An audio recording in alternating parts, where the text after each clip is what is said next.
The Star Wars galaxy is a massive place with billions of habitable planets, but did you know it was broken up into several regions?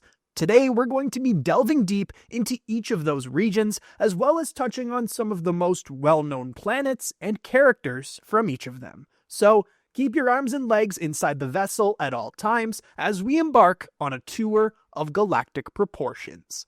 This is the Star Wars Galactic Map Explained. We'll start off in the very center of the galaxy with a region known as the Deep Core. Considering its location, the Deep Core was rarely ventured into. This was mainly because it had a much higher density of stars, as well as the black hole around which the entire galaxy had formed. One of the most mysterious locations in the Deep Core was the Wellspring of Life, the place where midichlorians and the Force itself was created. It was a place of great power and energy, and Yoda once stumbled upon the planet while on a spiritual journey, and found that, despite the planet's barren-looking surface from space, it was covered in floating islands and volcanoes spewing bright, glowing Force energy. Because the Wellspring of Life was so essential to the Force itself, the Jedi established themselves on the nearby planet of Tython. While it was not the first Jedi world, it was among the first that the Jedi inhabited. There, they continued to develop the Jedi Order and explore the Force. Tython is also the planet that Din Djarin and Grogu visited in order for the latter to use the Seeing Stone to try to contact other Jedi in a galaxy where they had seemingly been wiped out. Moving outwards and onto the next region of the galaxy, we have the core. It was a relatively thin band around the inner core, yet it was still considered to be the center of the galaxy. This section of space was home to many worlds that we are familiar with, such as Coruscant. This densely populated city-planet was the center of galactic power and politics for thousands of years. It was also the location of one of the grandest Jedi temples in the galaxy. Characters such as Qui-Gon Jinn were also born on this planet of concrete and durasteel. Other planets located in the core were Alderaan, Hosnian Prime, Chandrila, and Corellia. All of these planets were essential to the running of the rest of the galaxy, and as such, many hyperspace routes started, ended, and passed through the core, allowing relatively easy galactic trade and travel. Mon Mothma's homeworld of Chandrila and Hosnian Prime were especially important to galactic history because after the collapse of the Empire, the capital planet of the galaxy was rotated between a handful of the core planets, including those two and Coruscant. This meant that no one planet had complete, unlimited, and unending control. Moving outwards, the next region of the galaxy is the colonies. Again, this was only a relatively thin slice of space, but it was important nonetheless. It was called this because, as the citizens of the core world started to venture out into the galaxy and discover new planets, they established the new region that they named the colonies. Because of its proximity to the core, many of the planets there were very wealthy and influential and played a large part in galactic trade, owing to the fact that many hyperspace routes ran through the region. This included the likes of Thondor and Cato Nemoidia. Kuat was also located on the very border between the core and the colonies, with both sectors claiming it as their own, despite it officially being a core planet. When it comes to characters, we have people like Nute Gunray, Rune Hako, Lockdard, and the rest of the Nemoidians. Their species founded the Trade Federation in the colonies and used it to devastating effect, playing a large role in the prequel era and the Clone Wars. Next up, we have the Inner Rim. This large region encompasses what used to be the edge of the galaxy. Early explorers simply called this area the Rim, until it was discovered that there were planets further out than anyone expected. One of the most notable planets in the Inner Rim is Jakku. While the planet itself is quite unremarkable, being a sparsely populated desert world, it was the location of the final climactic battle in the Galactic Civil War. Jakku was the planet where the Empire made their last stand before being wiped out completely, with the remnants heading out into the unknown regions, which we'll get to shortly. Another notable planet is Onderon. This was an important planet during the Clone Wars, with many underground freedom fighters originating from this jungle-covered world, including Saw Gerrera.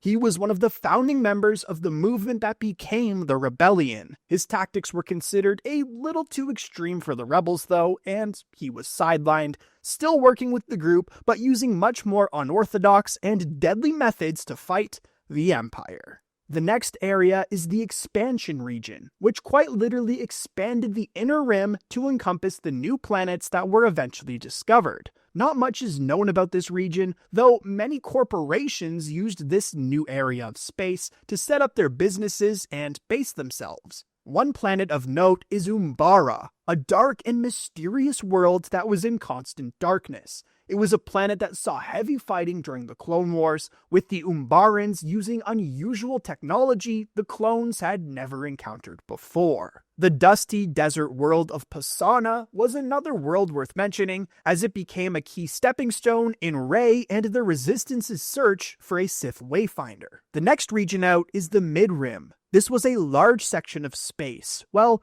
quite far out from the core, was still considered to be part of the inner region of planets. It contained worlds such as the Wookiee home planet of Kashyyyk, Takodana, and Naboo, the latter of which being the home of Sheev Palpatine, the man who went on to become a Sith Lord and the Emperor of the galaxy. Another essential character that was born on Naboo is of course Padme Amidala. She was the wife of Anakin Skywalker, who eventually became Darth Vader, and the mother of Luke Skywalker and Leia Organa, both of whom became incredibly influential and essential people in the galaxy in their own right. The moon of Jedha was also in the Mid-Rim. While the moon itself was pretty unremarkable, it was the very first target chosen to test the power of the newly constructed Death Star. While only a single reactor blast was used on the moon, it still caused massive damage and left it broken and uninhabitable. Moving outwards even more, and we have the largest region of the galaxy, the Outer Rim.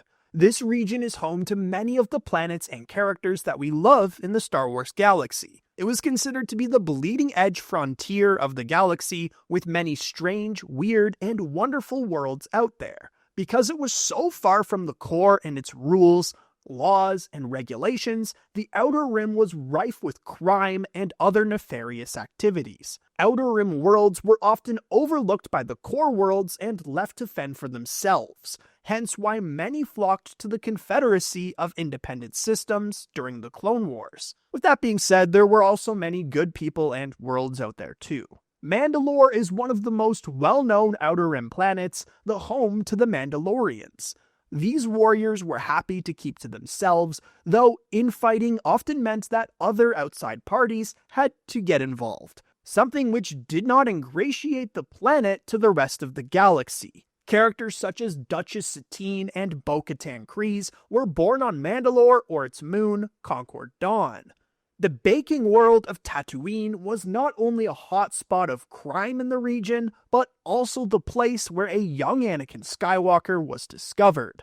Ironically, it was later the planet on which Luke Skywalker was hidden away, hoping that Darth Vader would never discover him. There were also countless other planets in the Outer Rim that played important roles in galactic history. Geonosis was the site of the first battle of the Clone Wars. Kamino was the watery home of the cloners and their troopers. Dagobah was a swampy nexus in the Force. Mustafar became the home of Darth Vader, and Kessel was a resource-rich planet that was mined through slave labor. Another mysterious and dark planet was Moraband. It was home to the Sith Order and the antithesis of the wellspring of life in the deep core. While it wasn't the home world of the Sith, it was here where many of these dark warriors were born, raised, trained, and died. Similarly, Malachor was an equally dark world that housed a dangerous Sith temple, which became the site of a great battle. So, we've reached the edge of the Star Wars galaxy, but we're not done there. You see, within those 7 regions that we've been through, there were also other sectors that are worth mentioning. First up, we have Hutt Space, which stretches across a portion of both the outer and mid-rim. It was controlled by the Hutt cartel and contained many of their key planets, including Tatooine, Nar Shaddaa, and now Hutta. The Republic never dared take on the Hutts in order to regain some order, so they just left them to it for thousands of years. Even the Empire remained unbothered by Hutt space as long as the Hutts didn't get in their way. Both the Republic and Empire would often make deals with the Hutts to use their space and hyperspace lanes. Next up is a tiny area of space known as the corporate sector. There, corporations and companies could do whatever they wanted without fear of government oversight. It was a place where deals were made and business was done, though when push came to shove, the sector sided with the First Order during their rise to power. The planet Cantonica could be found in this sector of space, home to the casino city Canto Bight. Carrying on, and we have a massive yet mysterious area of the galaxy known as the Unknown Regions. Most of the regions that we have spoken about are on the northern, southern, and western reaches of the galaxy, but a huge portion of the eastern reaches was made up of these unknown regions. Many supernovas happened in the area, destroying entire star systems.